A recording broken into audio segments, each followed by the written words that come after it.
وبركاته. الحمد لله رب العالمين، والصلاة والسلام على سيد المرسلين وعلى آله وأصحابه أجمعين، أما بعد.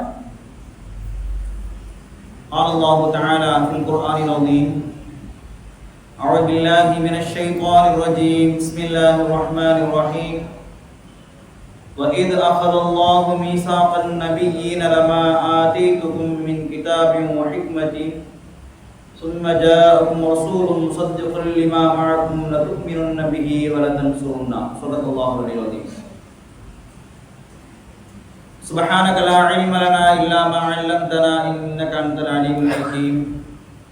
رب اشرح لي صدري ويسر لي أمري واحلل عقدة من لساني يفقهوا قولي. புகழ் அனைத்தும் ஏக ஒருவனாகிய அல்லாஹ்வுக்கே உண்டாகட்டுமாக. கண்மணி நாயகம் ஸல்லல்லாஹு அலைஹி வஸல்லம் அவர்கள் மீதும் அவர்களின் அடிச்சுவட்டு நடுவாது பின்பற்றி வந்த சத்திய சஹாபாக்கள், தாபிஈன்கள், தபஅ தாபிஈன்கள், குறிப்பாக நம் மீதும் நம் குடும்பத்தின் மீதும் அல்லாஹ்வுடைய கிருபை என்றென்றும் நிலவட்டுமாக. கண்ணியத்திற்கும் பெரும் மதிப்புக்கும் உரித்தான அல்லாஹ்வின் நல்லடியார்களே, கண்மணி நாயகம் ஸல்லல்லாஹு அலைஹி வஸல்லம் அவர்கள் பிறந்த மாதமான ரபீல் அவுல் மாதத்தில் நாம் 10வது நாளை அடைந்திருக்கின்றோம். அல்ஹம்துலில்லாஹ். இன்றைய நாளையிலே இறைவன் பார்வையில் இறுதி தூதர் என்ற தலைப்பிலே நான் பேச பணிக்கப்பட்டிருக்கின்றேன். கண்ணியத்திற்குரியவர்களே, இந்த உலகத்திலே அல்லாஹு தஆலா 1,24,000 நபிமார்களை அல்லாஹு தஆலா இந்த உலகத்திற்கு அனுப்பி வைத்திருக்கின்றார். அந்த நபிமார்களிலே அல்லாஹு தஆலா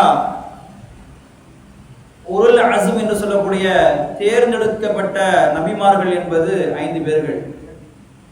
யார் என்று சொன்னால், ஹஜ்ரத் நூஹ் அலைஹிஸ்ஸலாம் அவர்கள், ஹஜ்ரத் இப்ராஹிம் அலைஹிஸ்ஸலாம் அவர்கள், ஹஜ்ரத் மூசா அலைஹிஸ்ஸலாம் அவர்கள், ஹஜ்ரத் ஈசா அலைஹிஸ்ஸலாம் அவர்கள், ஹஜ்ரத் நபீனா ஸல்லல்லாஹு அலைஹி வஸல்லம் அவர்கள். இந்த 5 நபிமார்கள் அல்லாஹு தஆலா அவனால் தேர்ந்தெடுக்கப்பட்டவர்கள். ஏனென்று சொன்னால், ஏகத்துவ கொள்கை, அதே போன்று எவ்வளவு பெரிய சோதனைகள் வந்தாலும் அனைத்திலேயுமே நின்று வெற்றி கண்டவர்கள் தான் இந்த 5 நபிமார்கள். ஆகையின் காரணமாக அல்லாஹ்வுக்கு மிக பிடித்தமான நபிமார்களிலே இந்த 5 பேரை அல்லாஹ் தஆலா தேர்ந்தெடுத்து குர்ஆனிலே 25 நபிமார்களை பற்றி அல்லாஹ் சொல்லி காட்டுகின்றான். அதிலும் குறிப்பாக இந்த 5 நபிமார்களை அல்லாஹ் தஆலா தேர்ந்தெடுத்திருக்கின்றார். அதிலும் கூட இந்த 5 நபிமார்களிலே அல்லாஹ் தஆலா தேர்ந்தெடுத்த மிக முக்கியமான நபி யார் என்று சொன்னால், நமது நாயகம் கண்மணி நாயகம் ஸல்லல்லாஹு அலைஹி வஸல்லம் அவர்கள்தான். ஹபீபுல்லாஹ், அல்லாஹ்வுடைய இறை நேசர், அல்லாஹ்வுடைய நேசர். அல்லாஹ் தஆலா தன்னுடைய நபியை அழைக்கும் போது ஹபீப் என்பதாக அழைப்பான். ஹபீப் என்பதற்கும் ஹலீல், இப்ராஹிம் அலைஹிஸ்ஸலாமை அல்லாஹ் அழைக்கும் பொழுது ஹலீலுல்லாஹ் என்பதாக அழைப்பான், என்னுடைய நண்பன் என்பதாக. ஹபீப் என்று சொன்னால் என்னுடைய நேசர் என்பதாக அர்த்தம் காணுகிறோம். அப்ப இரண்டையும் பார்க்கும் பொழுது ரெண்டுக்கும் மத்தியில என்ன வித்தியாசம் என்று சொன்னால், இரண்டையும் பார்த்தால் ஹபீபுல்லா, ஹலீலுல்லா, இரண்டையும் பார்க்கும் பொழுது அல்லாஹ்வுக்கு நேசத்துக்குரியவர்கள் தான். ஆனால் இரண்டுக்கும் வித்தியாசம் என்னென்று சொன்னால், அல்லாஹு தஆலா எவ்வளவு பெரிய சோதனை செய்தாலும் அந்த சோதனையிலே வெற்றி காணக்கூடியவர்கள் யார் என்று சொன்னால் ஹஜ்ரத் இப்ராஹிம் அலைஹிஸ்ஸலாம். அதன் காரணமாக, வெற்றி பெற்றதன் காரணமாக அல்லாஹ் தஆலா இப்ராஹிம் அலைஹிஸ்ஸலாம் அவர்களை ஹலீலுல்லா என்பதாக அழைத்தார். ஹபீபுல்லா என்று சொன்னால் ரசூலுல்லாஹி ஸல்லல்லாஹு அலைஹி வஸல்லம் அவர்கள் எதை நினைக்கின்றார்களோ அதை அல்லாஹ் நிறைவேற்றி கொடுக்கக்கூடியவனாக இருந்தார். இப்ராஹிம் அலைஹிஸ்ஸலாமுக்கு நபி ஸல்லல்லாஹு அலைஹி வஸல்லம் அவர்களுக்கு இந்த பேருக்கு என்ன வித்தியாசம் என்று பார்க்கும் பொழுது, ஹபீபுல்லா என்று சொன்னால் இறை நேசர், அதே போன்று ஹலீலா என்று சொன்னாலும் நண்பர் என்றது அர்த்தம். ஆனாலும் ரெண்டுக்கு மத்தியில் என்ன வித்தியாசம் சொன்னாக்கா, அல்லாஹ் எதை நாடுகிறானோ அதை இப்ராஹிம் அலைஹிஸ்ஸலாம் செய்வார்கள். ஆனால் ஹபீப் நபி ஸல்லல்லாஹு அலைஹி வஸல்லம் அவர்கள் எதையாவது நினைத்தால் அல்லாஹ் செய்து கொடுப்பார். அந்த அளவிற்கு அல்லாஹ்வுடைய பார்வையிலே ரசூலுல்லாஹி ஸல்லல்லாஹு அலைஹி வஸல்லம் அவர்கள் உயர்ந்த அந்தஸ்தை பெற்றிருக்கிறார்கள் என்பதை பார்க்க முடிகிறது. குர்ஆனிலே பார்க்கலாம், ஒவ்வொரு நபிமார்களை அழைக்கும் பொழுது எல்லாரையுமே பேர் கொண்டு அழைப்பான், யா மூசா யா ஈசா என்பதாக. ஆனால் ரசூலுல்லாஹி ஸல்லல்லாஹு அலைஹி வஸல்லம் அவர்கள் அழைப்பது மட்டும் யா அய்யுஹன் நபியு, யா அய்யுஹர் ரசூலு, யா அய்யுஹல் முஸம்மில், யா அய்யுஹல் முத்தஸ்ஸிர் என்பதாக அல்லாஹ் அழைப்பார். எப்படி என்று சொன்னால், இந்த வாழ்க்கையிலே நாம் யார் மீதாவது அதிகம் பிரியம் கொண்டு விட்டால் அவர்களை நாம் அழைக்கின்றோம் அல்லவா, கண்ணே மணி என்பதாக. இதே போன்று அல்லாஹு தஆலா அளவு கடந்த பாசம், அளவு கடந்த அன்பு வைத்ததன் காரணமாக அல்லாஹ் நபியை அழைக்கும் பொழுது யா அய்யுஹல் முஸம்மில், யா அய்யுஹன் நபியு, யா அய்யுஹர் ரசூல் என்பதாக அல்லாஹ் செல்ல பேரோடு அழைப்பார். மற்ற நபிமார்களை அழைக்கும் பொழுது அப்படி அல்ல. ஆனால் நம்முடைய நபி அல்லாஹு தஆலா எவ்வளவு உயர்ந்த அந்தஸ்தில் வைத்திருக்கிறார் என்பதை இதிலே தெரிந்து கொள்ளலாம். அதே போன்று சஹாபாக்கள் பேசிக் கொண்டிருக்கக்கூடிய நேரத்தில் கூட யாராவது பேசக்கூடிய நேரத்தில் கொஞ்சம் சப்தம் அதிகமாக பேசிவிட்டார். ஹதீஸிலே பார்க்க முடிகிறது, ரசூலுல்லாஹி ஸல்லல்லாஹு அலைஹி வஸல்லம் சபையிலே பேசிக் கொண்டிருக்கும் பொழுது இரண்டு சஹாபாக்களுக்கு மத்தியிலே ஒரு வாக்குவாதம் ஏற்பட்டது. அந்த வாக்குவாதத்திலே அவர்களுக்கு மத்தியிலே பேச்சு முத்தி விடுகிறது. ரசூலுல்லாஹி ஸல்லல்லாஹு அலைஹி வஸல்லம் அவர்கள் சைக்கிளை காட்டி அமைதியாக இருந்து சொல்லுகிறார்கள். இருந்தாலும் கூட அவர்கள் மத்தியிலே பேச்சு முத்தியதன் காரணமாக ரசூலுல்லாஹி ஸல்லல்லாஹு அலைஹி வஸல்லம் எந்திரிச்சு வீட்டுக்கு போயிட்டாங்க. கொஞ்ச நேரத்தில் அல்லாஹ் ஆயத்தை இறக்கிட்டான், யா அய்யுஹல்லதீன ஆமனூ, ஈமான் கொண்ட மக்களே, லா தர்ஃபஉ அஸ்வாத்தக்கும் ஃபௌக ஸௌத்தின் நபி. ரசூலுல்லாஹி ஸல்லல்லாஹு அலைஹி வஸல்லம் அவர்களுக்கு முன்னால் உங்களுடைய குரல்களை நீங்கள் உயர்த்தி பேசாதீர்கள். அப்படி பேசினால் என்ன தெரியுமா, அப்படி நீங்கள் பேசினால் உங்களுடைய அமல்கள் எல்லாம் அழிக்கப்படும் என்று அல்லாஹ் சொன்னார். நம்முடைய அமல்கள் எல்லாம் அழிக்கப்படுகிறது எப்பொழுது ரசூலுல்லாஹி ஸல்லல்லாஹு அலைஹி வஸல்லம் அவர்களை அவருடைய குரலை விட உயர்த்தி பேசினால் என்று எப்போது ஆயத்து இறங்கியதோ அதற்கு அப்பால் சஹாபாக்கள் அனைவருமே ரசூலுல்லாஹி ஸல்லல்லாஹு அலைஹி வஸல்லம் பேசுவதற்கே பயப்படுவார்களாம். ஏன்னா அல்லாஹ் ஆயத்து இறங்கினானே. அந்த அளவுக்கு அல்லாஹ் நபி ஸல்லல்லாஹு அலைஹி வஸல்லம் மீது பிரியம் கொண்டதன் காரணமாக மற்ற நபிமார்களை விட ரசூல் ஸல்லல்லாஹு அலைஹி வஸல்லம் அவர்களை உயர்த்தி வைத்திருந்தார் என்பது தெரிகிறது. அது மட்டுமல்ல, நம்ம அடிக்கடி கேள்விப்பட்ட விஷயம்தான், அபூ லஹப் எப்பொழுது ரசூல் ஸல்லல்லாஹு அலைஹி வஸல்லம் பார்த்து நீ நாசமா போக என்று சொன்னாரோ அல்லாஹ் தஆலா உடனே ஆயத்தை இறக்கி உன்னுடைய குடும்பங்கள் நீயும் எல்லாமே நாசமாக போட்டு அல்லாஹ் ஆயத்தை இறக்கினார்.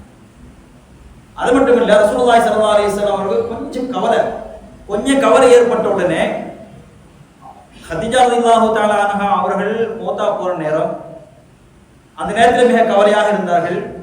அதே போன்று அபு தாலிப் அவர்கள் அப்துல் முத்தலிப் இறந்த நேரம், இந்த நேரம் எப்போது அவருடைய உள்ளத்தில் ஒரு கவலை ஏற்பட்டதல்லவா, அந்த கவலை ஏற்பட்டதின் காரணமாக ரசூலுல்லாஹி ஸல்லல்லாஹு அலைஹி வஸல்லம் அவர்களை அல்லாஹ் தஆலா எங்க அழைத்தான், மிஅராஜுக்கு. எப்ப ஹதீஜா ரலியல்லாஹு தஆலா அன்ஹா அவர்களும் அபு தாலிப் அவரும் இறந்த சமயத்தில் ரசூல் ஸல்லல்லாஹு அலைஹி வஸல்லம் கவலையாக இருந்தாங்க. அந்த கவலையை தெரிந்த உடனே தன்னுடைய ஹபீப் ரொம்ப கவலைப்படுறாருன்னு சொல்லி அல்லாஹ் என்ன பண்ணா, உடனே மிஅராஜுக்கு அழைத்து சென்றார். நம்ம ஒரு கவலை கஷ்டம்னு சொன்னாக்கா நம்ம அப்படியே வெளியில எங்கேயாவது போய் கொஞ்ச நேரம் கொஞ்சம் ரிலாக்ஸாக தரோமா இல்லையா, அதே போல அல்லாஹ் என்ன பண்ணா, ரசூல் ஸல்லல்லாஹு அலைஹி வஸல்லம் அழைச்சு கொண்டு போய் சொர்க்கத்தையும் நரகத்தையும் அல்லாஹ் தஆலா காண்பித்தார்.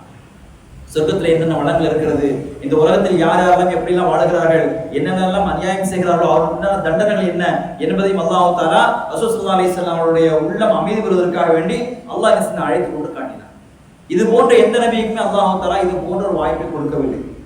அது மட்டுமல்ல, ரசூலுல்லாஹி ஸல்லல்லாஹு அலைஹி வஸல்லம் நம்ம ஹதீஸிலே பார்க்கிறோம், அல்லாஹ் குர்ஆனில் சொல்வான், ஹஜ்ரத் மூசா அலைஹிஸ்ஸலாம் அவர்கள் அல்லாஹ்வை பார்க்க வேண்டும் என்று ஆசைப்பட்ட நபி. குர்ஆனிலே பார்க்க முடிகிறது, ரப்பி அர்னி அன்துர் இலைக, இறைவா உன்னை நான் பார்க்க வேண்டும் என்பதாக மூசா அலைஹிஸ்ஸலாம் அல்லாஹ்விடத்திலே கோரிக்கை வைத்தார்கள். அப்ப அல்லாஹ் தஆலா சொன்னா, வலாக்கின் துர்னி, அல்லாஹ் சொன்னா என்னை நீ பார்க்க முடியாது. அப்ப சொன்னா நீ பார்ப்பதாக இருந்தால் இதோ மலை தெரிகிறது, அந்த மலையின் பக்கம் உடைய பார்வையை செலுத்துங்கள். என்னுடைய ஒளியிலிருந்து நான் ஒரு ஒளியை அனுப்பி வைக்கின்றேன், அதை பார்ப்பதற்கு உங்களால் தாங்க முடிகிறதா என்பதை பாருங்கள் என்று அல்லாஹ் தஆலா மூசா அலைஹிஸ்ஸலாமுடைய வற்புறுத்தலின் காரணமாக அல்லாஹ் தஆலா ஒரு ஒளியை அனுப்பினான். அதை பார்த்த உடனே மூசா அலைஹிஸ்ஸலாம் மயக்கம் போட்டு கீழே விழுந்தார். அந்த ஒளியை கூட தாங்க முடியாதவங்க. அது மூசா அலைஹிஸ்ஸலாம் தன்னை அல்லாஹ்வை பார்க்க வேண்டும் என்று கோரிக்கை வைத்த நபிக்கு அல்லாஹ் தஆலா பார்க்கக்கூடிய வாய்ப்பை கொடுக்கவில்லை. ஆனால் எந்த எதிர்பார்ப்புமே இல்லாத ரசூலுல்லாஹி ஸல்லல்லாஹு அலைஹி வஸல்லம் அல்லாஹ் தஆலா மிஅராஜுக்கு அழைத்து அல்லாஹ் தன்னை சந்திப்பதற்கான வாய்ப்பை ஏற்படுத்தி கொடுத்தார். இது யாருக்கு? ரசூலுல்லாஹி ஸல்லல்லாஹு அலைஹி வஸல்லம் மட்டும்தான், வேற எந்த நபிக்குமே இல்லை. அதே போன்று புராக் என்று சொல்லக்கூடிய இந்த வாகனம் இருக்கிறதே, எத்தனையோ நபிமார்கள் வந்தார்கள், ஆனால் ரசூலுல்லாஹி ஸல்லல்லாஹு அலைஹி வஸல்லம் அவர்கள் மட்டும்தான் அந்த வாகனத்திலே பயணம் செய்தார்கள். இப்படி ரசூல் ஸல்லல்லாஹு அலைஹி வஸல்லமுடைய ஒவ்வொரு விஷயத்தையும் பார்க்கும் பொழுது எல்லா நபிமார்களை விட அல்லாஹ்வுடைய பார்வையிலே ரசூலுல்லாஹி ஸல்லல்லாஹு அலைஹி வஸல்லம் எப்பவுமே படித்தரத்திலே உயர்ந்தவர்களாக தான் இருப்பார்கள். ஹஜ்ரத் ஆதம் அலைஹிஸ்ஸலாம் நாம் பார்த்திருக்கிறோம், நாம் எல்லாம் ஆதம் அலைஹிஸ்ஸலாம் அவருடைய பிள்ளைகள் தான். ஆனால் ஆதம் அலைஹிஸ்ஸலாம் அவர்களுக்கே தந்தை யாருன்னு சொன்னால் நபிகள் நாயகம் ஸல்லல்லாஹு அலைஹி வஸல்லம் அவர்கள் தான்.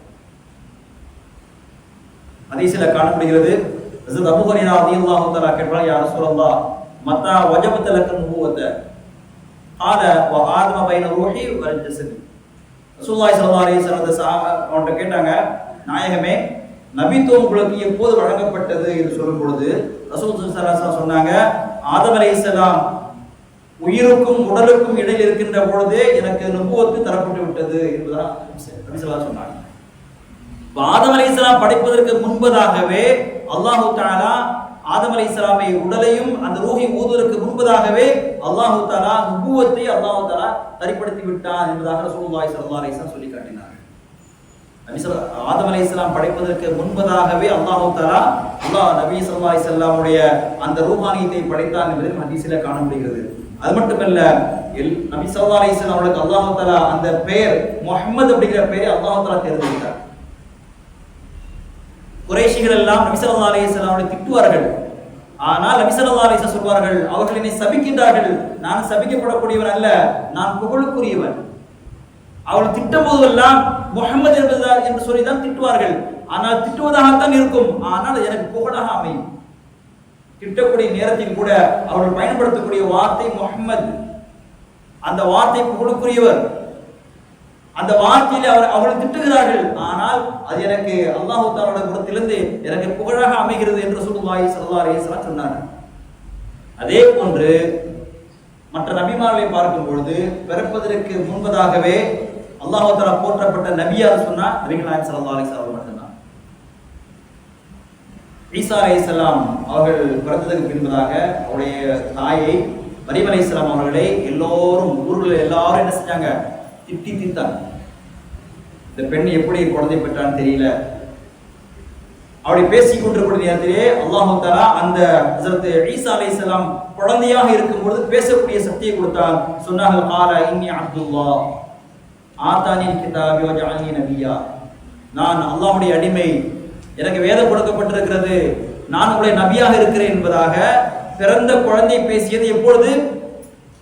ஹஜ்ரத் மரியம் அலைஹிஸ்ஸலாம் அவர்களை திட்டி பேசக்கூடிய நேரத்திலே அவளை இட்டுக்கட்டி பேசும் பொழுது நபி பேச வைத்தார் அல்லாஹ் தஆலா. அதே போன்று ஹஜ்ரத் மூசா அலைஹிஸ்ஸலாம் அவளை குழந்தையாக பிறந்ததுக்கு பின்பதாக அல்லாஹ் தஆலா என்ன பண்ணா, அவளுடைய தாயிடத்துல சொல்லி, நீங்க அந்த குழந்தையை பாதுகாக்க வேண்டும் என்று சொன்னால் நீங்க செய்ய ஒரு பெட்டியில் வைத்து நீங்க நைல் நதி விட்டுடுங்க அல்லாஹ் சொல்லி அதை பெருமையாக அல்லாஹ் தஆலா பேசுவார். ஆனால் ரசூலுல்லாஹி ஸல்லல்லாஹு அலைஹி வஸல்லம் அவர்கள் பிறப்பதற்கு முன்பதாகவே, ஏன் நம்மளை எல்லாம் படைப்பதற்கு முன்பதாகவே எல்லா அர்வாஹ்களிடத்திலும் அல்லாஹ் தஆலா உடன்படிக்கை செய்தான். ஆனா நான் ரப்பு இல்லையா, அரஸ்து பி ரப்பிக்கும், நான் உடைய ரப்பு அல்லவா என்று கேட்கும் பொழுது நாம் எல்லாம் ஆமா என்று சொன்னோம், பலா என்று சொன்னோம். அதே போன்று நபிமார்கள் அனைவரையும் அல்லாஹ் தஆலா எல்லா நபிமார்களையும் அல்லாஹ் அழைத்து கேட்டான், வ அஹதல்லாஹு மீசாக்கன் நபிய்யின லமா ஆதைது மின் கிதாபியும் வ ஹிக்மத்தின் சும்ம ஜாஅக்கும் ரசூலும் முஸத்திक़ன் லிமா மஅக்கும் லா து'மினுன்ன பிஹி வ லா தன்சுருனா. அல்லாஹ் தஆலா எல்லா நபிமார்களோட வாக்குறுதி வாங்கினா, பின்னால் ஒரு நபி வருவார், அவரை நீங்கள் நம்ப வேண்டும், நீங்க அவரை ஈமான் கொள்ள வேண்டும். யார? பின்னால் வரக்கூடிய ஒரு நபியை இப்போது அல்லாஹ் கேட்கின்ற எல்லா நபிமார்களிடத்திலும் நீங்கள் அவரை நீங்க ஈமான் கொள்ள வேண்டும். அதே போன்று அவருடைய காலத்தில் வந்துவிட்டால் அவருக்கு நீங்கள் உதவி செய்ய வேண்டும். அது மட்டுமல்ல, அப்படி நான் சொல்லுகின்றனே இதை நீங்கள் ஏற்றுக்கொண்டீர்களா என்பதாக அல்லாஹ் தஆலா எல்லா நபிமார்கிட்ட கேட்கிறான். பின்னால் ஒரு நபி வந்தால், உங்களுடைய காலத்தில் வந்தால், யார்? நபி ஸல்லல்லாஹு அலைஹி வஸல்லம் அப்படி வந்தால் அவர்களுக்கு நீங்கள் உதவி செய்ய வேண்டும். என்று சொல்லி இதற்கு நீங்கள் சாட்சியாக இருங்கள், நானும் உங்களோட சாட்சியாக இருக்கிறேன் என்பதாக அல்லாஹ் தஆலா சொன்னார். அப்ப நபிமாரிடத்திலே அல்லாஹ் தஆலா ஒரு நபியை தேர்ந்தெடுத்து இவர்கள் வந்தால் நீங்கள் உதவி செய்ய வேண்டும் என்று சொன்ன ஒரே நபி யாருன்னு சொன்னால் கண்மணி நாயகம் ஸல்லல்லாஹு அலைஹி வஸல்லம் அவர்கள் தான். அப்படி என்று சொன்னால் அல்லாஹ்வுடைய பார்வையிலே ரசூல் ஸல்லல்லாஹு அலைஹி வஸல்லம் அவர்கள் எவ்வளவு உயர்ந்தவர்கள் என்பதை நாம் தெரிந்து கொள்ள முடிகிறது. அதனால தான் நபி ஸல்லல்லாஹு அலைஹி வஸல்லம் மிஅராஜுடைய பயணத்தில் போகக்கூடியத்தில் பைத்துல் முகத்தஸில் எல்லா நபிமார்களுக்கும் கூடிய நேரத்திலே ஹஜ்ரத் ஜிப்ரீல் அலைஹிஸ்ஸலாம் பாங்க சொன்னாங்க. சொல்லும்போது அஷ்ஹது அன்ன முஹம்மது ரசூலுல்லாஹ் என்று சொல்லும்போது எல்லா நபிமார்களும் அதை ஆமோதித்தார்கள். எதனால் ஆரம் அருவாகலே அல்லாஹ் தஆலா உடன்படிக்கை செய்தான் அல்லவா, அந்த அடிப்படையிலே எல்லாரும் தெரிந்ததன் காரணமாக அஷ்ஹது அன்ன முஹம்மது ரசூலுல்லாஹ் என்று சொல்லும்போது எல்லா நபிமார்களும் தொழுகைக்காக இருக்கிறார்கள். அந்த வார்த்தையை கேட்கும் பொழுது அனைவருமே ஆமோதித்தார்கள். எல்லா நபிமார்களுக்கும் மத்தியிலே ரசூல் ஸல்லல்லாஹு அலைஹி வஸல்லம் உடைய அல்லாஹ் தஆலா உயர்ந்த அந்தஸ்தில் வைத்திருக்கிறான் என்பதை பார்க்கப்படுகிறது. அது மட்டுமில்ல, தொழுகையிலே நாம் அல்லாஹ்வை மட்டும்தான் நினைக்க வேண்டும், மற்ற யாரையும் நினைப்பதற்கு அனுமதி அல்ல. யாரு பேரை சொல்வதற்கு உச்சரிப்பதற்கு அனுமதி கிடையாது. அப்படி உச்சரித்தால் தொழுகை முடிந்து போய்விடும். அப்படி இருக்கக்கூடிய நேரத்தில் அல்லாஹ் தஆலா நபி ஸல்லல்லாஹு அலைஹி வஸல்லம் அவர்கள் எப்படி சொல்லுன்னா, அத்தஹியாத்தில் பார்க்கறோமா இல்லையா, அஸ்ஸலாமு அலைக்க அய்யுஹன் நபி, நபி ஸல்லல்லாஹு அலைஹி வஸல்லம் அவர்கள் மீது என்ன உண்டாகட்டும், சலாம் உண்டாகட்டும் என்பதாக நபியை பார்த்து நாம் நினைவு கூறுகிறோம். இந்த பாக்கியம் ரசூலுல்லாஹி ஸல்லல்லாஹு அலைஹி வஸல்லம் மட்டும்தான். தொழுகையிலே அல்லாஹ்வுக்கு அடுத்தபடியாக நீங்கள் நினைக்க வேண்டிய ஒரே ஒரு நபர் யாருன்னு சொன்னால் நபிகள் நாயகம் ஸல்லல்லாஹு அலைஹி வஸல்லம் அவர்கள் மட்டும்தான். அவர்களுக்கு நீங்க சலாம் சொல்வதற்கு அனுமதி இருக்கிறது என்று தெரிகிறது. இதை விட உயர்ந்த அந்தஸ்து என்ன வேண்டும்? அது மட்டுமல்ல, நபிகள் நாயகம் ஸல்லல்லாஹு அலைஹி வஸல்லம் நமக்கு ரஹ்மத்தாக இருக்கிறார்கள். எப்படி என்று சொன்னால், பாங்குக்கும் தொழுகைக்கும் மத்தியிலே நாம் கேட்டோம் அல்லவா, பாங்கு சொல்வது உயர்ந்த அந்தஸ்துக்குரியதா, அதே போன்று தொழுகை வைப்பது உயர்ந்த அந்தஸ்து என்று சொல்லி பார்த்தால் புகார்களிலே அறிஞர் பெருமக்களிடத்தில் சொல்வார்கள், அசான் சொல்வது உயர்ந்த அந்தஸ்துக்குரியது. ஏன்னு சொன்னால் அசான் சொல்வதன் காரணமாக எத்தனையோ மக்கள் அதை கேள்விப்படுகிறார்கள், கேட்கின்றார்கள், அவருடைய பாவங்கள் மன்னிக்கப்படுகிறது. அதே போன்று பாங்கு சொல்வடைய பாவங்கள் மன்னிக்கப்படுகிறது. அதனுடைய சப்தம் எதுவரை எட்டுகிறதோ அதுவரைக்கும் இவருடைய பாவங்கள் மன்னிக்கப்படுகிறதா ஹதீஸிலே பார்க்கணும். ஆனால் நபி ஸல்லல்லாஹு அலைஹி வஸல்லம் அவர்கள் ஒரு தடவை கூட பாங்கு சொன்னது கிடையாது, தொழு வைத்திருக்கிறார்கள். இப்ப நன்மையான விஷயத்திலே பெரிய அந்தஸ்துக்குரியது தெரிந்தும் கூட ரசூல் ஸல்லல்லாஹு அலைஹி வஸல்லம் ஏன் பாங்கு சொல்ல தெரியுமா? நபி ஸல்லல்லாஹு அலைஹி வஸல்லம் அழைத்து ஹய்யா அலஸ் ஸலாஹ், ஹய்யா அலல் ஃபலாஹ், தொழுகையின் பக்கம் வாருங்கள், வெற்றியின் பக்கம் வாருங்கள் என்று நபி ஸல்லல்லாஹு அலைஹி வஸல்லம் வாயை திறந்து சொன்னதுக்கு பின்பதாக ஒருவர் தொழுகைக்கு வரவில்லை என்று சொன்னால் என்னவாகும்? அதன் காரணமாக நம் மீது ரசூல் ஸல்லல்லாஹு அலைஹி வஸல்லம் ரஹ்மத் செய்ததன் காரணமாக நபி ஸல்லல்லாஹு அலைஹி வஸல்லம் பாங்கு சொல்ல. அப்படி அழைத்து ஒரு வரவில்லை என்று சொன்னால் அது நபி ஸல்லல்லாஹு அலைஹி வஸல்லம் மாறு செய்தாலும் மாறிவிடும். அது எவ்வளவு பெரிய பாவம் அமைந்திருக்கும் அல்லவா? அப்ப நபி ஸல்லல்லாஹு அலைஹி வஸல்லம் அவர்கள் இந்த உம்மத்துக்கு ரஹ்மத்தாக இருப்பதன் காரணமாகத்தான் இது போன்ற கஷ்டத்தை கூட கொடுத்து விடக்கூடாது என்பதாக ரசூல் ஸல்லல்லாஹு அலைஹி வஸல்லம் வழங்கியிருக்கிறார்கள் சொன்னால் நமக்கு ரஹ்மத்தாக இருக்கிறார்கள் என்று கூறுகிறது. அது மட்டும் இல்ல, ரசூல் ஸல்லல்லாஹு அலைஹி வஸல்லம் உடைய அந்த வேர்வை துளி இருக்கிறது அல்லவா, எப்பவுமே கஸ்தூரி வாடையாக தான் இருக்குமா. இது போன்ற சிறப்பு யாருக்குமே இல்லை. ரசூல் ஸல்லல்லாஹு அலைஹி வஸல்லம் அவங்க ரோட்ல நடந்து போனாங்கன்னு சொன்னா அவங்களுடைய கஸ்தூரி ஸ்மெல் இருக்கிறதே, அந்த மனம் 3 நாளைக்கு வீசுமா, மணக்குமா. அப்ப நபி ஸல்லல்லாஹு அலைஹி வஸல்லம் போயிட்டாங்களா அப்படின்னு சொன்னாக்கா அந்த தெருவுல வந்தாங்களே சஹாபாக்கள் சொல்லுவாங்களாமா, நபி ஸல்லல்லாஹு அலைஹி வஸல்லம் இந்த பக்கம் நடந்து போயிருக்கிறாங்க, 3 நாளைக்கு கஸ்தூரியுடைய அந்த மனம் இருக்குமா ரசூல் ஸல்லல்லாஹு அலைஹி வஸல்லம் உடம்புல. ஹஜ்ரத் உம்மு சலீம் ரலியல்லாஹு தஆலா அவர்கள் சொல்வார்கள், நபி ஸல்லல்லாஹு அலைஹி வஸல்லம் உடைய குடும்பத்தை சார்ந்தவர்கள் அவர்கள். எப்போது நபி ஸல்லல்லாஹு அலைஹி வஸல்லம் தன்னுடைய வீட்டிலே வந்து படுத்திருப்பார்களோ, படுத்திருக்கும் பொழுது அந்த உடம்பிலே சுரக்கக்கூடிய அந்த வேர்வை இருக்கு அல்லவா, அந்த வேர்வையை சின்ன பாட்டில் எடுத்து வைப்பாங்க. அந்த பாட்டில் எடுத்து வச்சிருப்பாங்களாமா. ஏன்னு சொன்னா அதை எடுத்து உடம்பை தடவிடுவாங்க கத்தருக்காக. அது மட்டும் இல்ல, அனஸ் ரலியல்லாஹு தஆலா சொல்லுவாங்க, அவங்களுடைய மரண நேரத்தில் அவங்க சொல்லுவாங்களாமா, என்னுடைய கஃபன் துணியில ரசூல் ஸல்லல்லாஹு அலைஹி வஸல்லம் உடைய அந்த வேர்வையை நீங்கள் போட்டு அடக்கம் செய்யக்கூட சொல்லுவாங்க. அதே போல அவருடைய கஃபன் செய்யப்பட்டது. அப்படின்னு சொன்னால் எந்த நபிக்குமே இல்லாத மிகப்பெரிய சிறப்பு என்று சொன்னால் ரசூல் ஸல்லல்லாஹு அலைஹி வஸல்லம் உடைய வேர்வையும் கஸ்தூரி போன்ற ஒரு மனம் என்பதாக நாம் ஹதீஸிலே பார்க்கிறோம். அது மட்டும் இல்ல, ரசூல் ஸல்லல்லாஹு அலைஹி வஸல்லம் உடைய உறுப்புகள் இருக்கிறதே, அது உறுப்புகள் வலிமை பெற்றது. எந்த அளவுக்கு சொன்னா நம்ம முன்னால விஷயத்தை பார்க்க முடியும், ஆனால் நபி ஸல்லல்லாஹு அலைஹி வஸல்லம் அவர்கள் பின்னால் கூட பார்ப்பார்கள். ஒரு தடவை ஆயிஷா ரலியல்லாஹு தஆலா அன்ஹா அவர்களிடத்திலே நபி ஸல்லல்லாஹு அலைஹி வஸல்லம் அவர்கள் சொன்னார்கள், உங்களுக்கு ஜிப்ரீல் அலைஹிஸ்ஸலாம் அவர்கள் சலாம் சொன்னார்கள். அப்ப ஆயிஷா ரலியல்லாஹு தஆலா சொன்னார்கள், வ அலைக்கும் ஸலாம் வ ரஹ்மத்துல்லாஹ் சொல்லிட்டு, யா ரசூலல்லாஹ், நான் பார்க்காதே நீங்கள் பார்க்கிறீர்களே, ஜிப்ரீல் அலைஹிஸ்ஸலாம் வந்து சலாம் சொல்வதை நீங்கள் பார்த்திருக்கிறீர்கள், ஆனால் என்னால் பார்க்க முடியவில்லையே என்று சொல்லும் பொழுது நபி ஸல்லல்லாஹு அலைஹி வஸல்லம் சொன்னார்கள், நீங்கள் பார்க்காததை நான் பார்க்கின்றேன், நீங்கள் கேட்காததை நான் கேட்கின்றேன் என்று ரசூல் ஸல்லல்லாஹு அலைஹி வஸல்லம் சொன்னார். நம்ம ஹதீஸ்ல பார்க்கிறோம், கபரிஸ்தான்ல போனா ரசூல் ஸல்லல்லாஹு அலைஹி வஸல்லம் உங்களுக்கு கபருடைய வேதனை காட்டப்படும், நம்ம கண்ணுக்கு தெரியாது. இப்ப நபி ஸல்லல்லாஹு அலைஹி வஸல்லம் சொன்னாங்க, இந்த கபரில் என்ன நடக்கிறது என்பதை நான் பார்ப்பது போன்று நீங்கள் பார்த்தால் உங்களுடைய பெற்றோர்களாக இருந்தாலும் சரி, உங்களுடைய தாய் தகப்பனுடைய சொந்த பந்தமாக இருந்தாலும் சரி, யாரையுமே நீங்க அடக்க மாட்டீங்கன்னு சொன்னாங்க நபி ஸல்லல்லாஹு அலைஹி வஸல்லம். அப்ப நபி ஸல்லல்லாஹு அலைஹி வஸல்லம் நம்ம போன்ற கண் அல்ல, நாம் பார்ப்பதுன்ற போன்று அல்ல, அவருடைய எல்லா கண்களும் அல்லாஹ் தஆலா கொடுத்திருக்கிறான். பின்னால் நடப்பதையும் தெரியும். ஒரு சஹாபி நபி ஸல்லல்லாஹு அலைஹி வஸல்லம் தொழுவிச்சிட்டு இருக்கும்போது வேகமா ஓடி வந்து சப்ளை செய்றாரு. தொழு முடிஞ்சதுக்கு பின்பதாக அந்த சஹாபியை அடித்து சொல்றாங்க, நீங்க ஓடி வராதீங்கன்னு சொன்னாங்க. ஏன் நீங்க தொழுகையில ஓடி வர்றீங்க? தொழுகையில ஓடி வராதீங்க. தொழுகை நடந்துட்டு இருக்கும்போது நீங்க எதை பெற்றுக் கொள்வீங்களோ அதை நீங்க தொழுங்க என்று நபி ஸல்லல்லாஹு அலைஹி வஸல்லம் சொன்னாங்க. அந்த சஹாபி சொன்னாங்க, நான் முன்னால் பார்ப்பது போன்று நான் பின்னாலும் பார்ப்பேன் என்று நபி ஸல்லல்லாஹு அலைஹி வஸல்லம். அப்ப நம்ம போன்ற கண்கள் கிடையாது.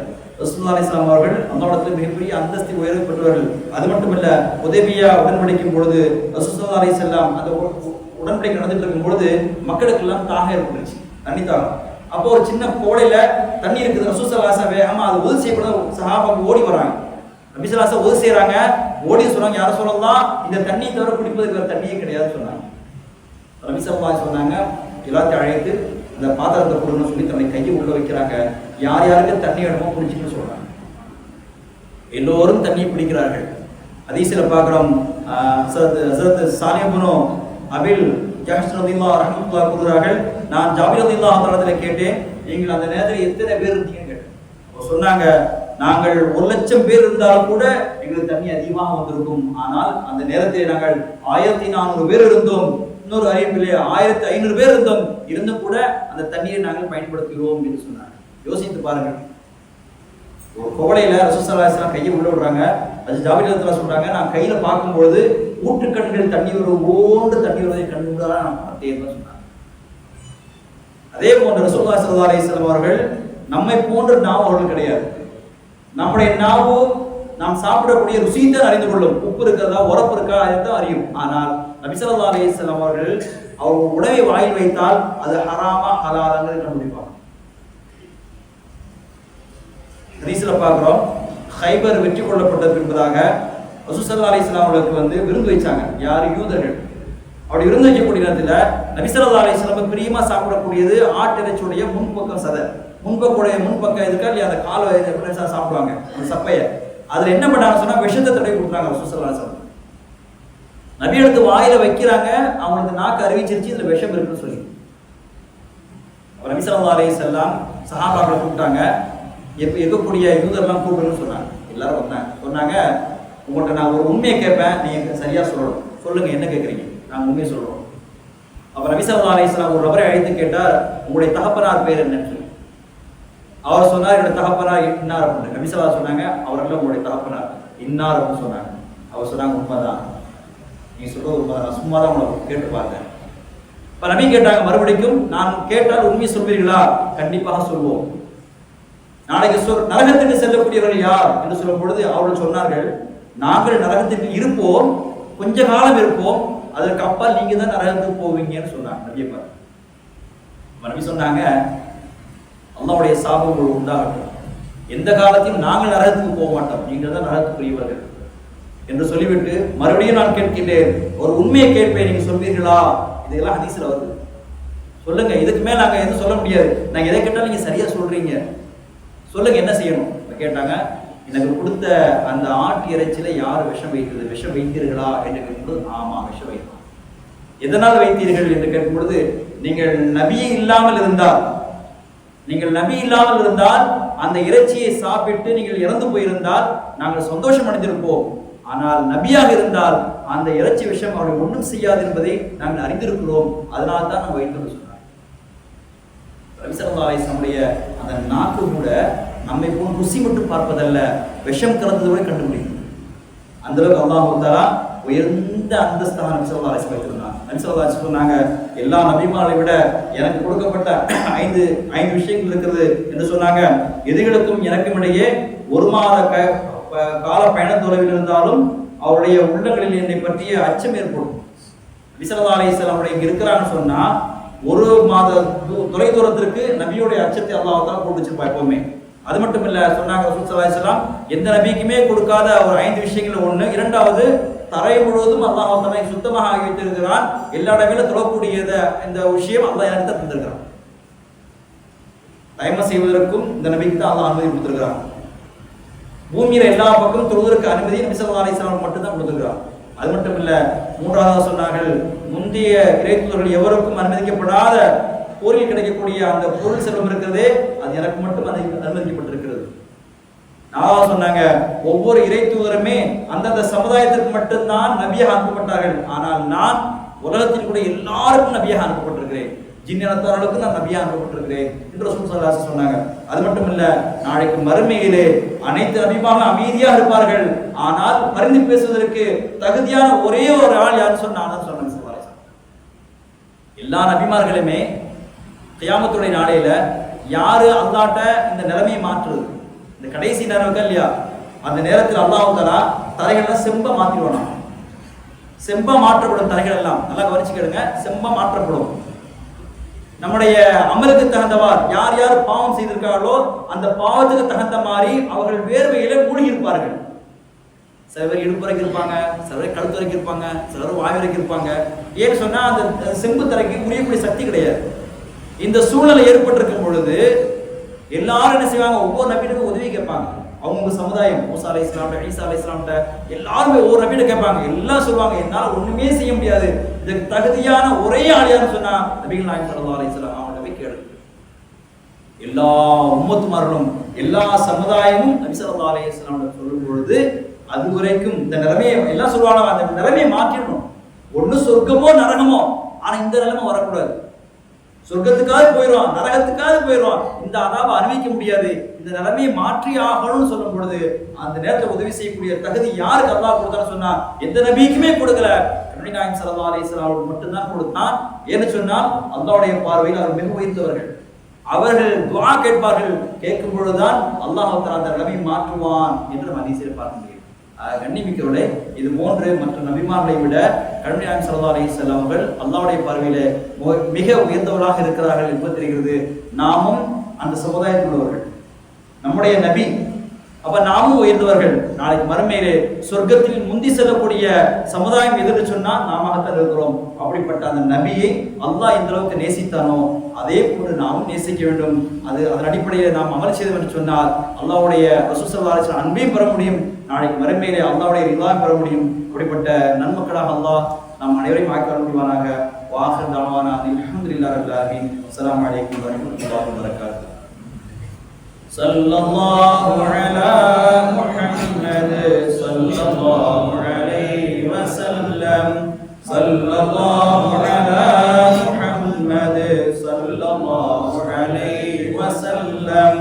யா நபி ஸலாம் அலைக்கும், யா ரசூல் ஸலாம் அலைக்கும், யா ஹபீப் ஸலாம் அலைக்கும், ஸலவாத்துல்லாஹி அலைக்கும்.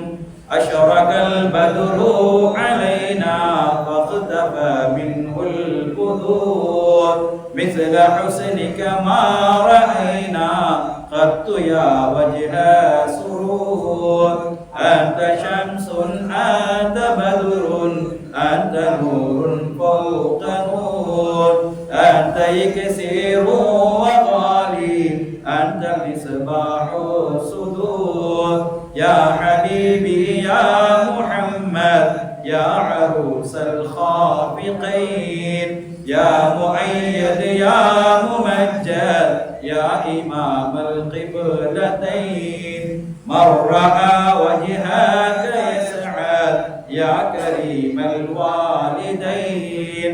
عوضك صافي المبرد بردنا يوم النشور.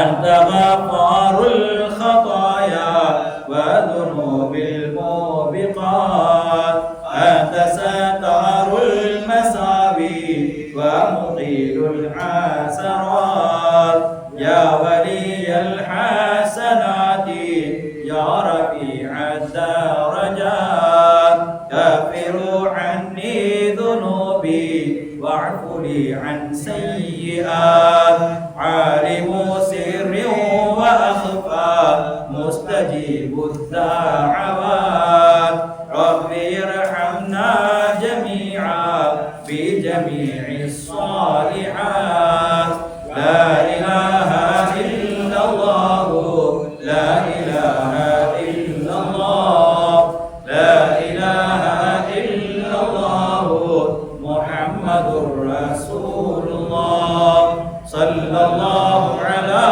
محمد صلى الله عليه وسلم صلى الله على محمد صلى الله عليه وسلم صلى الله على محمد يا ربي صل وسلم وعليكم السلام